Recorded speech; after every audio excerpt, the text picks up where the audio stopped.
In this video, I'm rolling with Dylan again. Dylan is a talented blue belt at the Academy. He got his blue belt in May, I believe. There I tried a dummy sweep. He's about 27 years old. He's half my age. And he's playing a little bit of a competitive style. He's not engaging. He's not letting me grab him. You know, he's listening to a lot of the principles that I've taught. He follows the channel.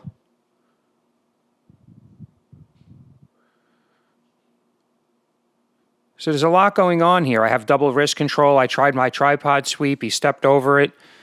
He's fast. And even though he's smaller, he's one of the few partners I have that are smaller at the Academy. He moves really well and has a lot of strength. It's good to be 27. So here we go. I'm playing my typical game.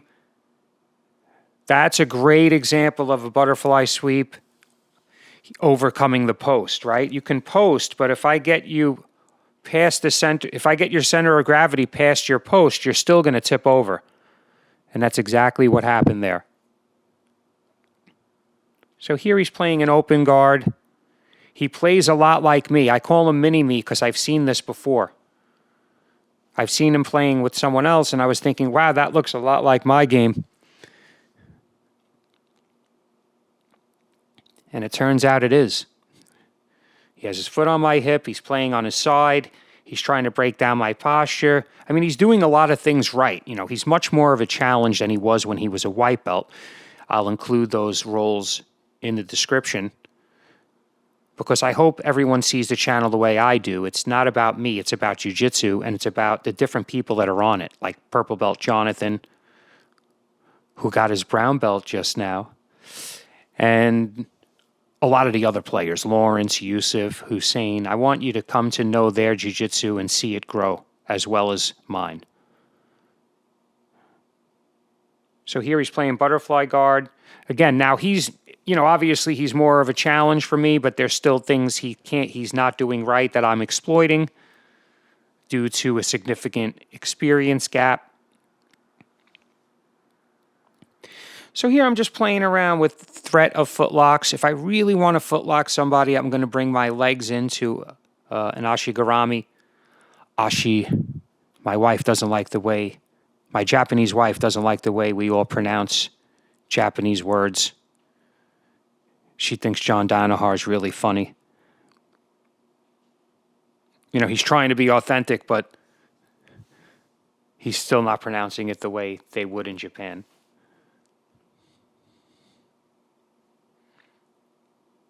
Hoping to get back out there, actually. I trained at Carpe Diem in Japan a few years ago. It was awesome.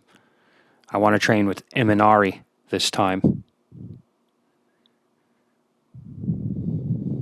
So here I have his leg underhooked, and the reason why I'm doing that is to prevent him from standing. He's the type that will stand on you, which most people will. Any untrained person is going to try to stand up. They're not going to play guard. But as you can see, that guard pass is very simple and effective. I hooked his leg with my left arm, and I brought my hips around. He gave me the head control. See my right hand over his head, that cross face? He should never have given me that. That makes the guard pass much easier for me because I could just stretch him out. See, his knee is still in between us, but it's not effective. He's still in a bad position. He's basically pinned. So he's trying to spin and get his legs in. I'm just turning with him. All of this for me uses no effort at all, and for him it's using a ton of muscle. So you always want to try to balance things that way. There I was able to get the Americana. If you want to rewind that, you could see exactly how I set it up.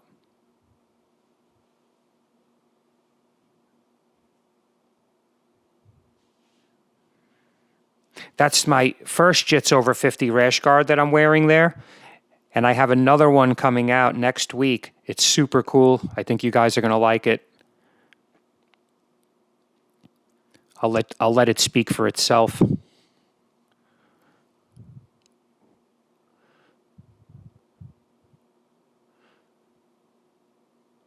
So here, I have sticky legs. What can I say? He tried to engage, and I was able to take him down, get on top.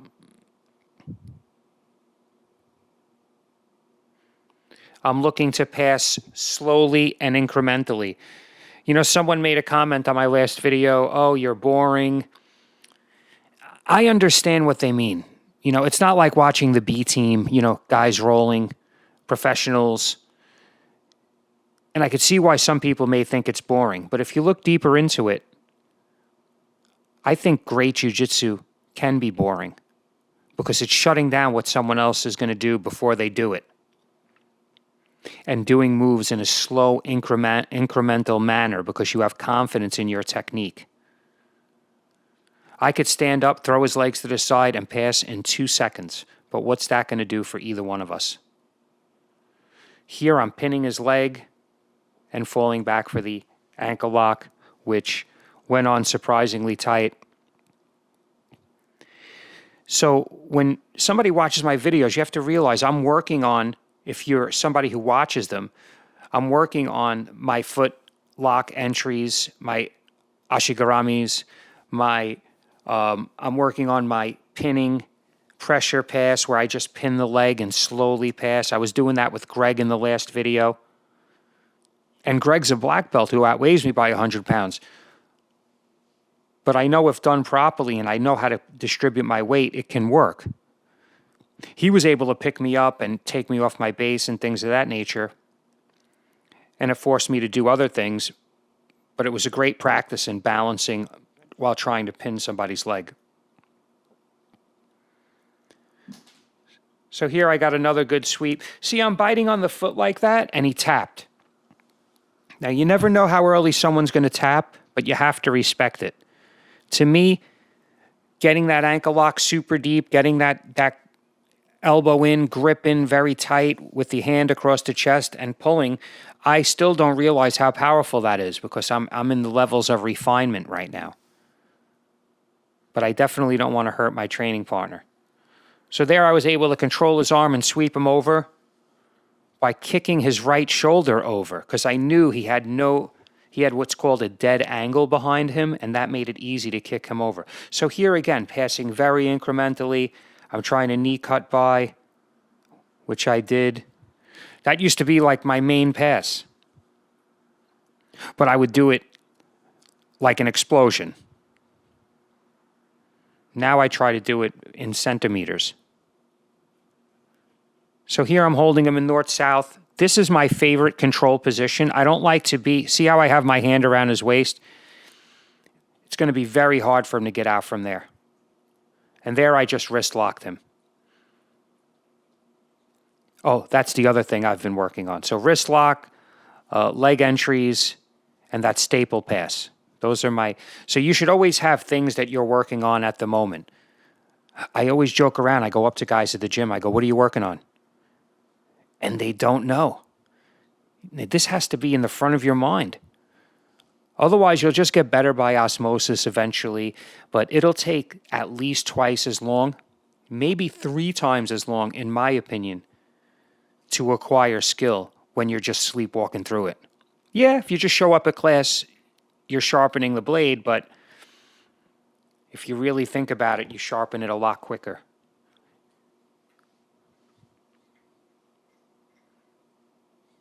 So here there's a lot of furious hand fighting. He has good balance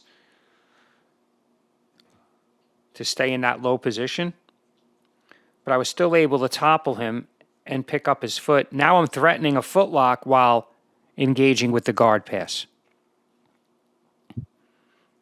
So I threaten the foot lock, and he doesn't want to put his foot on my hip anymore, and that opens up the guard pass. So here, as he pulls my head down, I let him pull it down.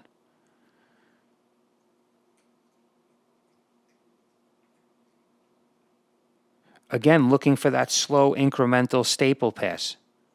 See, look, holding his knee, holding his leg down with my leg, and then replacing it, windshield wipering, and bringing that left leg over.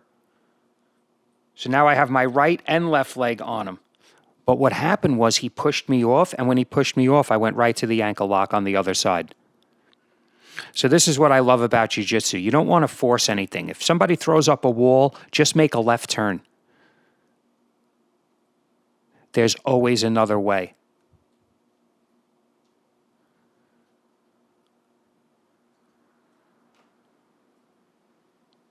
So as you can see, we're like 10 minutes into the round. I'm not suffering. I'm not breathing heavy. I could probably roll like this for 35 minutes. And it's not because I have good cardio, and this is not bragging. This is just proper jiu-jitsu technique. And it doesn't mean it's the highest level. It just means I'm practicing in a way that's efficient.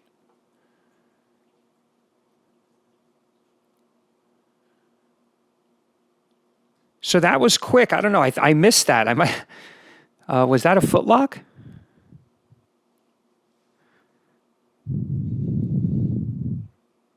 So here, this is my open guard, basically. I keep my feet close to my body, so that way when he grabs them, which he's going to do, then I can grab his wrists. Or I could stop him from grabbing to begin with, which is what I did just there.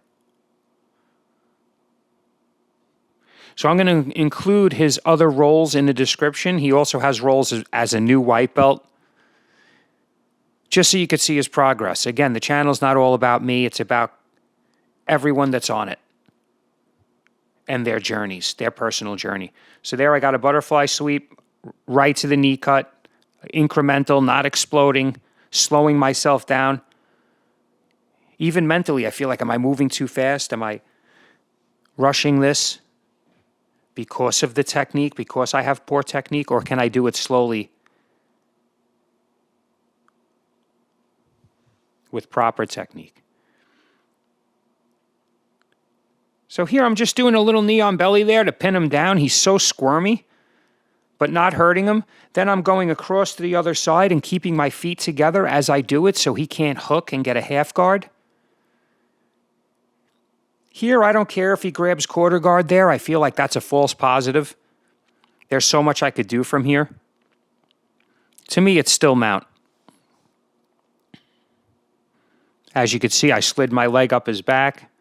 I could kick my left leg out whenever I want. I left it there.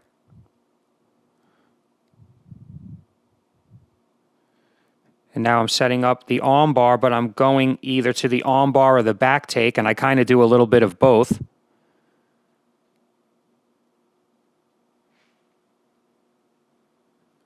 And I actually finished him with the wrist lock because his elbow was isolated against my sternum. Yeah, on top of everything, I'm going to become an annoying wrist lock foot locker. So here I'm just giving him some advice at the end of the round, and the main advice is that to engage. If someone's better than you, don't just run around their guard for 5 minutes and nothing happens. In a roll, in practice, you should just jump in, the water's fine, and see what's going to happen. Because there's so many variables you don't know. You could just disengage all day long, but really just engage, especially if the person's better than you. I know it feels weird. You feel like everything you do is gonna fail, but you have to try, and that's going to create patterns, and that's going to create answers for problems and problem solving. But if you're competing, then the opening way that Dylan was rolling is proper because you don't want to let him grab you. You're not doing it for skill development. You already have your skill. You just want to beat this guy, and that's it.